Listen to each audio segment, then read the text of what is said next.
everyone, Michael here from Simply Wall Street.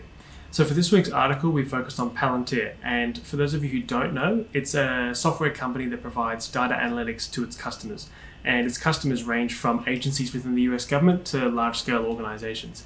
So it's a fascinating business and it's in a very interesting market, but this week we wanted to focus on a few other things, namely the insider selling that's been occurring, the company's reliance on stock-based compensation, and ultimately what that would mean for investors in the form of, are they going to be diluted too much?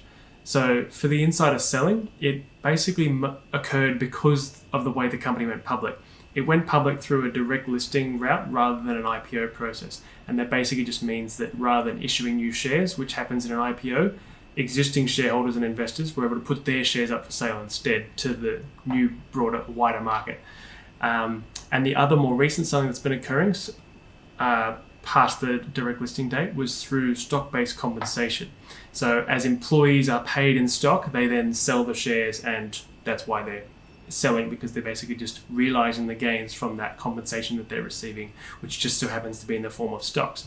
Now, while that's fine, and it's a widely used practice among the industry and public companies at large, it's something to be wary of, because if a company is too reliant on it, you as a shareholder can be diluted, and depending on how much it occurs, the dilution can be quite significant. So the thing with Palantir is it looked concerning because there is quite a number of options outstanding in terms of future stock-based compensation that's going to occur. But what counteracts that is if a company is growing quick enough.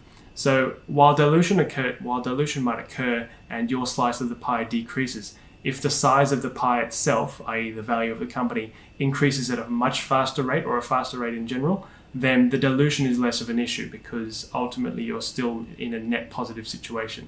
So we looked into that this week with the article, and we've got full details and a full breakdown within the article. So we'll have a link below, and if you want to check out Palantir's details more thoroughly, you can check out our company report on our website. That's pretty much all for this week, so we'll see you next time.